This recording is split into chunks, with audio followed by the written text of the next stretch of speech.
You're watching TVC Breakfast. Now, before we get into our next discussion, recall that we have been bringing updates regarding the students that were killed yesterday by a truck driver around Ojudu Bega. And we have our correspondent Abimbola Gbebi there, who spoke to us earlier on.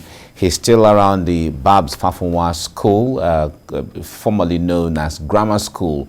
She's still there. Bimbo, nice to have you back on. What new are we learning from your findings?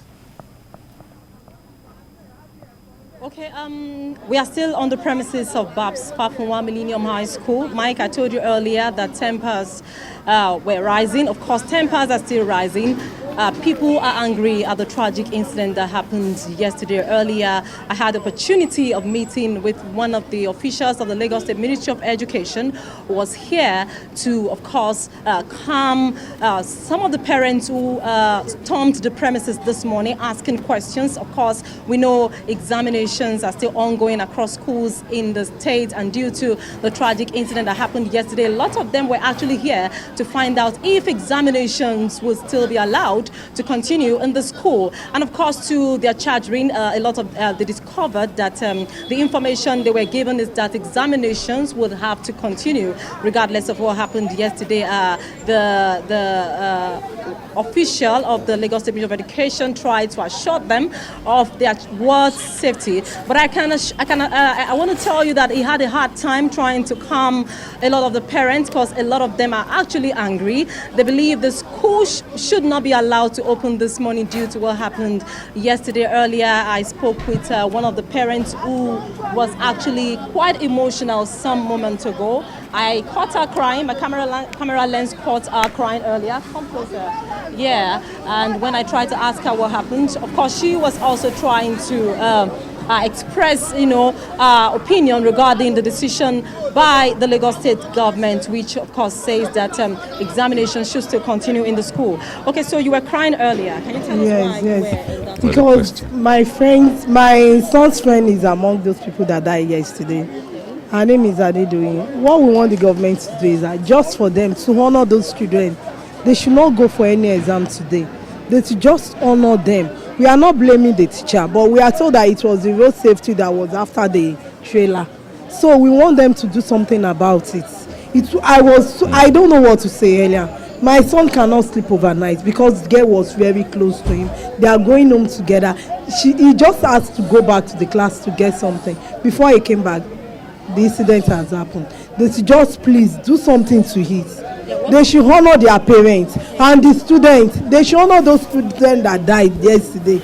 They should not write exam. They should please. Can you please tell us your name? I'm Mrs. Odusoya. All right. Meanwhile, there was a report from the officials of the Federal Road Safety Corps yesterday saying that they were not involved, in what happened yesterday. But what we are hearing from people was what she said earlier. Well, as we speak, we do not know what is going to happen. Of course, parents have refused to leave the premises. They want to know what is going to happen at the end of the day. Of course, what they are saying is that the school should remain shut, and of course, examinations must not be allowed to hold. Well, we still have officials of Lagos State Ministry of Education here trying to calm them.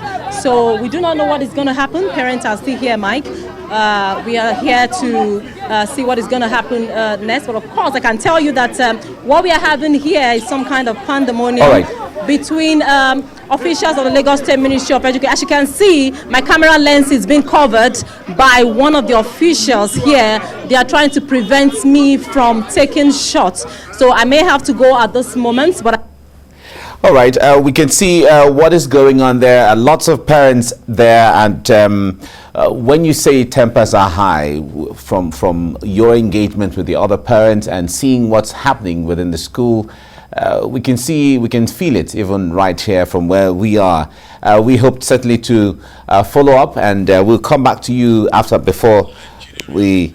It's all right. We'll come back to that, and we get to know more about what is going on regarding what the ministry is saying, what the school authority is saying. Will exams continue? Will they not continue? And all of that. I have Jide Ologun here, who is my guest for the next discussion, but I have to make him respond to this before we get into our major topic of the discussion. Jide, I wonder what you make of this situation right now. It's so sad, and I must first express my condolence to the families of those who died and wish the injured quick recovery. I'm familiar with that axis, and I think about a week or so ago, I still saw a trailer driver flying through that zone as if it was a car, and I expressed concern because if you know how the road, you have the bending part towards the grammar school, and from especially the where the school is. Exactly. So, and these are things we need to put under control.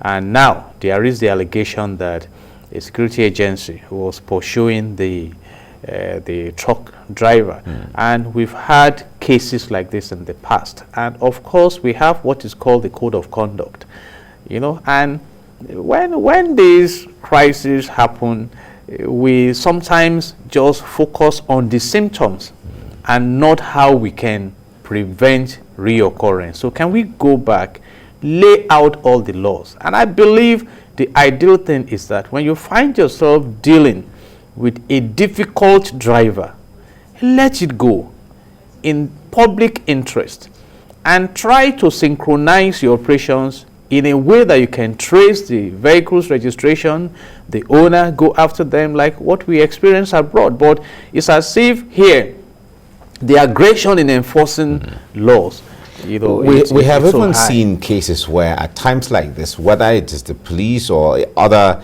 law enforcement, they become really angry, and you could see the temper with it, and be like, this person didn't commit a crime against you as a person.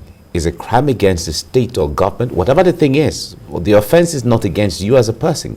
So you can't be that angry, because when you become that angry, where you are using all the forces, all the force within you and all of that to react, then you could go overboard, you know. But it's really, one thing I'd like you to comment on is the issue of parents saying that exams shouldn't hold, or exams shouldn't continue. I wonder what you make of that, though. That is a decision for the government to take. And the government is currently dealing with the order given for the shutdown of Doan School. So government is now confronted with closing another school. So it's a very difficult one. But you expect that the parents will react the way they are. We call it emotional ventilation in HR, because it's a very tense situation now. But if the government sits down to weigh the options that suspending these exams may not be in the best interest of the candidates or the education system, then the government will just have to. It's not a straightforward action to take. Yeah, really. But the point there is, when there is a school calendar, you know, that not only the Babs Fafonwa school that operates within that calendar, but if an incident happened and the school where this incident happened had to be closed down, how would they operate within the larger school schedule that they're supposed to operate? That's the difficult aspect I mentioned. Perhaps another approach would have been maybe to suspend the exam and let's have a remarkable government presence within the premises to observe condolences to the family and address, and that is an issue also that is critical in crisis management. There should be people on ground, like what we saw now, somebody trying to cover the screen of the camera. That is quite untoward. It doesn't portray you as being responsive. You know, people are expressing their frustrations, and you must be in a place to pacify them and make them to calm down. So this is what we call strategic communication in public relations. So we expect that those who are saddled with managing crisis should engage all this to ensure that people actually calm down. All right, now there are insinuations that the Federal Road Safety Corps was part of this, but it has been stated that the Federal Road Safety Corps was not part of that incident yesterday, because especially when the perception was created that the driver was being chased by the men of the Federal Road Safety Corps, and it led to what happened. Well, the reports we're receiving now, the factual report we're receiving now, is that the Federal Road Safety Corps was not part of that incident. Now, let's move to. We certainly will link up with our correspondent again before we wrap up this discussion. But let's move to this next discussion before we get along. Now, a viral video which has generated a lot of reaction and concerns from public shows a female officer of the Lagos State Traffic Management Authority, Lastma, who was said to have been attacked by some police operatives after cautioning them on driving against traffic, popularly known as one-way in Lagos. The woman was on duty at the Yaba area of Lagos State, when she noticed some policemen driving against traffic. She tried to confront the officers, who in response assaulted her and inflicted injuries on her. The police officers have since been arrested, while the Commissioner of Police, Lagos State, Hakeem Odumosu, in his reaction, condemned the actions of the police officers, adding that such act will not be tolerated under his leadership. All right, Jide Ologun is here to comment on this. Now, when we see law enforcement officers, driving against traffic, beating traffic light and all of that, it seems to be a norm, sort of. It is very common. We see these things every day. But because they drive, for those of them, for the police and the others, they drive with guns and all of that, so it becomes difficult for anyone to caution them one way or the other. But what have you been observing regarding this? Basically, there are situations when and where they are compelled to make such moves, but it has to be official. Talking about essential services. But generally speaking, we have noticed a lot of abuse of this authority. And I like to make reference to the responsibility of the government in curbing this. If you look at Section 15, subsection 5 of the Nigerian Constitution 1999 as amended, it says that the state shall abolish all corrupt practices and abuse of power. This is an abuse of power, and I have seen a lot of it. You now go to the Code of Conduct of the Police. If you go and check it out, it expects that they should operate within the ambit of the law to facilitate a secured environment and make sure that they protect the human rights of all citizens. All right. And when you go to the vision of the police, the vision is that you create a safe environment for economic development and growth, and a safe environment for all citizens. And when you go to the mission, how do you do this? By collaborating with other security agencies and, of course, with the general public to ensure that you deliver on your mandate. But we've had a lot of abuses in this respect, though we must also commend that we have some very fine police officers who play by the rules. But while we are discussing things at other instances, because I recall that in 2018 there was a major report also of police attacking a Lastma official. You see, you need to go back to the foundation. The Nigerian police force was put together in 1930 by the colonial masters to repress the people and represent their interest. And when we gained independence in 1960, we only changed the baton. And even before the 1930, if you check from around 1879 and 1896, you had the Hausa Constabulary, the Royal Niger, the Niger Coast, then the Lagos Police. And they were matched like we had the amalgamation of 1914. Also to represent the interest of the government. So, and we have not departed from that mindset. In fact, for those who argue for state policing, I know that by virtue of the constitution after the independence, we have regional police and the federal government having an oversight function of the Nigerian police force. But if you also accelerate to 1964 and 1966, you saw the likes of Sam Akintola and Hassan Katsina engaging the police in a way that was not representing national interest. And that is for those who argue that governors may hijack it. But by and large, the essence of having the police is to create a safe and secured environment. Have we achieved that? And I believe the answer is no. If you also look at manpower and welfare and stuff like that, as of 1960, I think we had just about 120,000 police officers. As of today, we have about 370,000. And the UN requirement is that it should be, I think, a police to 400. And we have about 220 million population now. So when you look at all this, the welfare, I said it recently, all you need to do is drive behind the High Court in Ikeja and go and look at the barracks. Drive in from Olayinde Street in Ikeja from the Customs Training School. Look at the police barracks. You may not even need to go in there to know what goes on there. You talk about salary. We've had terrible cases of corruption. Recall the case of Tafa Balogun, the case of Hideran. You know, so you see a group of frustrated persons within the system. And when somebody ends poorly and the person is armed with gun or whatever force, the authority of office, what do you expect? I have also said that to profile the situation we have in this country now, drive between the Shagamu interchange and Benin City. See policemen on the road and other security agencies. And it did not start now.